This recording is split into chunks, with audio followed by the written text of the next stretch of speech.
당시 일을 잘 모른다. 나는 생생하게 떠오르는데. 시간이 아무리 흘러도 지워지지 않는 1964년 5월의 밤.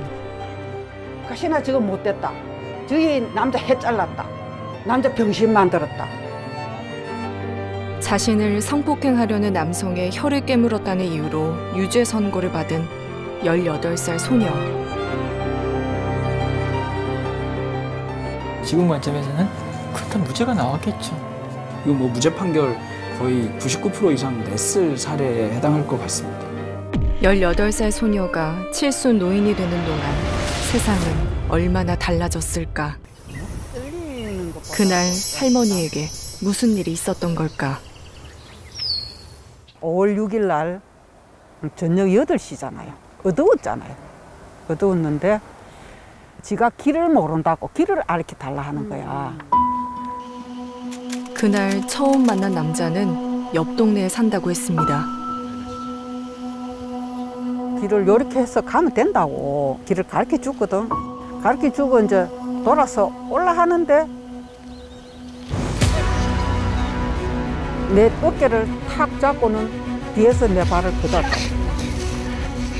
5월이었지만 땅은 아직 얼음처럼 차갑고 딱딱했습니다. 막 진짜 뭐 망치가 때려도 그렇게 그럴 정도로 머리가 띵 하고 막 넘어지니까 의식을 잃은 거죠. 언 땅에 머리를 부딪히는 공격을 3번이나 받은 할머니. 마지막에는 끝내 정신을 잃고 말았습니다.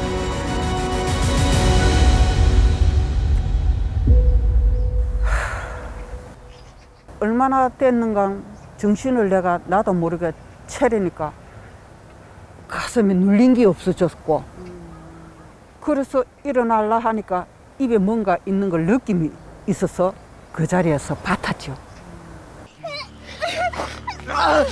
겨우 정신을 차린 할머니는 남자를 밀치고 범행 현장에서 벗어났습니다. 남자는 한동안 자리에서 일어나지 못했습니다. 상황은 그렇게 마무리되는 듯 보였습니다. 그래 집에 와가지고 우리 동생 언니하고 떡을 그걸 갈라 먹었대요. 갈라 먹으면서 내가 하는 말이 우리 언니가 그 하더래. 떡이 왜 이래 맛이 없노? 맛이 없나? 와이를 못 먹는 거야.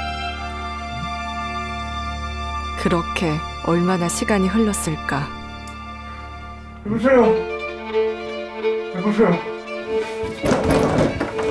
여보세요. 여보세요. 남자가 다시 할머니를 찾아왔습니다. 제 쇠바람 좀 찾아주소. 그제야 할머니는 그의 혀를 깨물었다는 사실을 깨달았습니다.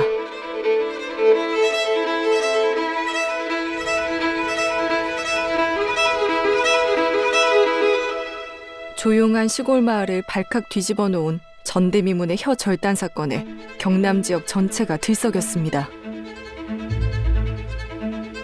혀 끝이 잘린 남자는 어이없게도 부산의 한 인권 상담소를 찾아가 억울함을 호소하기도 했는데요.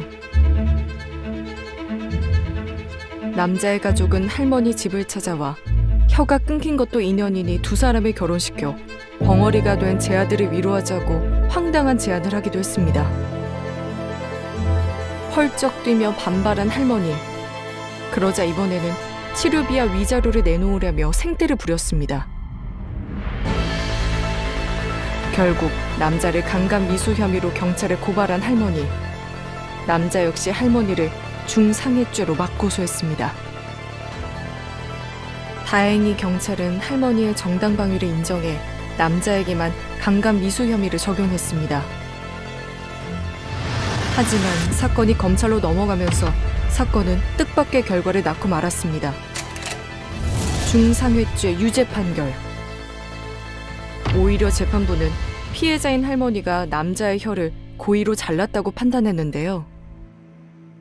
검찰에서 그 남성의 강간이라고 하는 침해를 날려버리니까 그 다음엔 정당방위가 될 게 없어져 버리는 겁니다. 그러니 혓바닥이 잘라진 중상해의 결과만 남는 거고, 그럼 중상해의 결과가 남았으니 그냥 그대로 기소하면서 정당방위 여부를 판단을 안 한 거죠. 이 사건을 어떤 시각에서 보느냐. 그러니까 이 검사는 21살의 청년이 한순간에 혀가 잘리는 장애를 얻게 된다는 거기에 방점을 두고, 이 할머니 인생이 망쳐진 거는 생각도 안 하시고, 그때나 지금이나 단 한 번도 자신의 무죄 주장을 굽히지 않았던 할머니. 그런데 재판부는 가해자가 성폭행을 시도하게 한 책임을 피해자인 할머니에게 묻고 있었습니다. 판결문상에서도 불법을 저지르고 있는 사람에게 대해 그 유발 책임을 당하고 있는 사람한테 묻고 있는 굉장히 엄청난 잘못을 저지른 판결문인 거죠.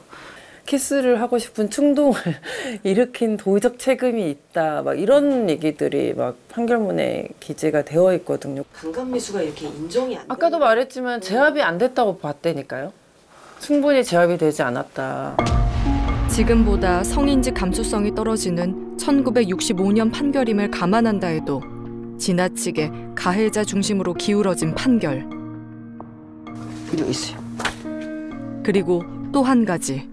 14페이지인가? 정당방위를 판단하는데 순박한 처녀인지 아닌지를 감정했다는 판결문. 이것은 무엇을 의미하는 걸까?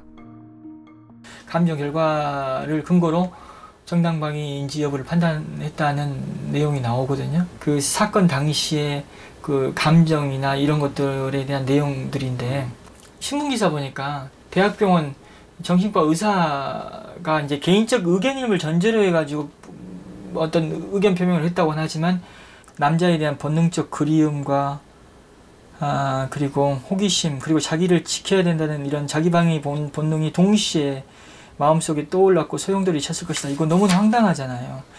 이런 감정 결과에 근거해 가지고 정당방위를 인정하지 않았을 가능성이 있단 말입니다. 이 판결을 보면은 이렇게 판결을 내려보면 속이 뒤집히고 막 속이 우라통이 터지지요. 피해자인데 가해자가 됐다는. 내가 봐도, 나는 법을 잘 모르지만 아주 무식한 놈도 이렇게 판결 내릴 수는 없어요. 56년이라는 세월 속에 대부분 사라지고 흩어진 기록들. 판결문이라도 남아있는 게 할머니는 감사의 따름이라는데요. 예. 자료가 충분히 있으면 좋을 텐데. 아쉽네. 수고하세요. 잘 활용하십시오. 예. 재심 개시 자체가 굉장히 까다로운 거를 알기 때문에 굉장히 어려운 선택을 하셨구나 하는 생각을 하게 됩니다. 재심은 무조건 열리는 게 아닙니다. 재심의 요건에 해당해야 되는 것이고, 그 재심의 요건은 형사소송법에 규정되어 있어요. 형사소송법 제420조에 따르면 재심은 유죄가 확정된 판결에 대해 흠결 사유가 있다고 판단될 때 선고받은 자의 청구로 진행이 되는데요. 무죄를 입증할 새로운 증거가 나오거나 수사 과정의 위법성이 드러났을 때 재심 사유는 충족이 됩니다. 할머님이 수사 과정에서 위법 수사가 있었다라고 할머님의 진술을 통해서 확인되는 부분들이 있거든요. 구속 이유에 대해서도 고지하지 않았다든가, 변호인 선임권도 고지하지 않았다든가, 이런 것들 그 당시 64년도의 수사 관행에 비춰 봤을 때 충분히 가능성 있는 말씀들이시거든요. 정확한 날짜는 몰라도 내가 기억하기는 7월 1일인데 이제 검사가 소환장을 보냈으니까 조사받으러 오락하니까 갔죠. 아버지는 밖에 계시고 내막 그 들어가라 해서 들어갈게 문을 콱 닫아붙게 거기서 수갑 채우고 검사실에 데리고 가더라고. 당시 미성년자였던 할머니에게 검찰은 아무런 고지도 없이 바로 구속조사를 진행했습니다. 이제 조사를 받았죠. 의자에 발 딱 얹어갖고 바람을 안 하면 그냥 뭐 이거 뭐 안 때렸다 뿐이지, 잡아먹을 듯이 막 손을 던주다가 막 손바닥을 이게 했다가 막 그렇게 압박을 줬죠.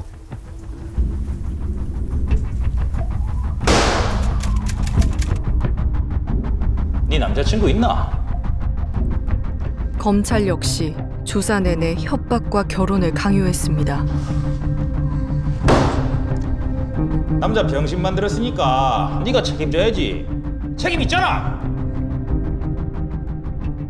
그렇게 말도 안 되는 소리 하니까 나는 아무 소리 안 하고 가만히 있다가 뭐 1시간 정도 30분 정도 막 일하면 모릅니다.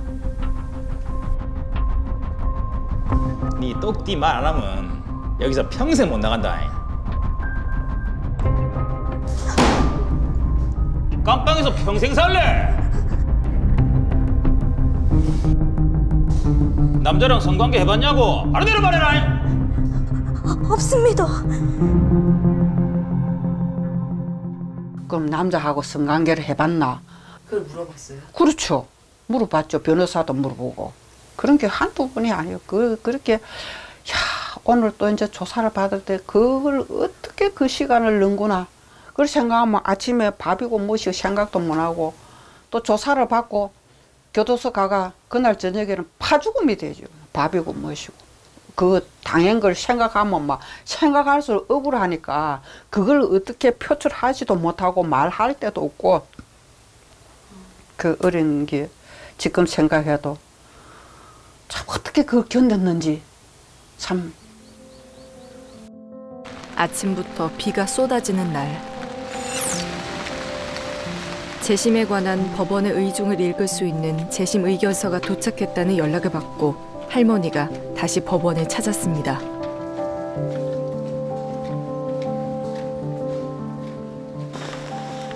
사안에 따라 몇 달에서 몇 년이 걸리기도 한다는 재심 개시. 생각보다 빠른 진행에 할머니의 발걸음이 가벼운데요. 그런데 재심 의견서를 읽는 할머니의 표정이 딱딱하게 굳어갑니다. 왜요, 할머니? 아이고, 갈수록 산이네. 참, 기가 차서 말이 안 되네. 갑시다. 들어올 때와는 사뭇 다른 표정으로 법원을 나서는 할머니. 무슨 일이 생긴 걸까? 내가 글은 다 안 보이고 출근한 거 중요한 것만 내가 몇 가지를 봤는데요.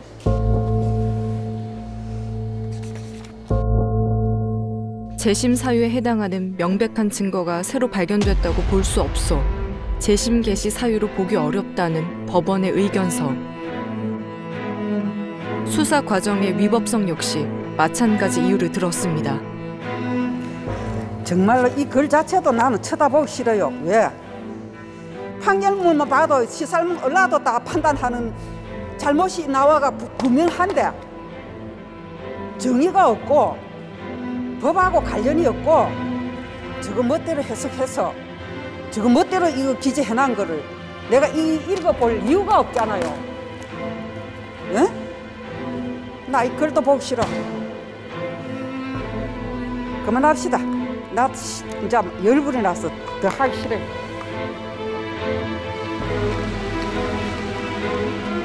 아침부터 내리던 비가 저녁 늦게까지 멈추지 않았습니다.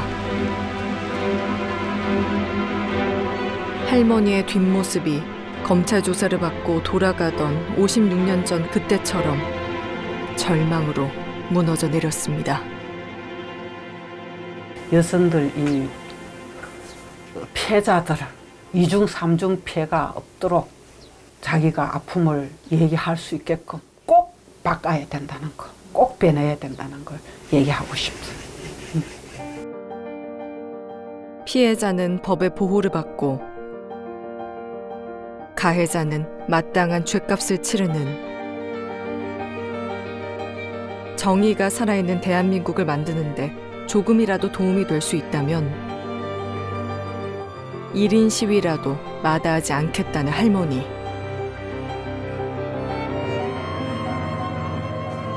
이 사회를 변화를 시키고서 우리 후손들한테는 이런 요점을 남겨서는 안 된다는 것, 그런 점을 분명히 얘기하고 싶습니다.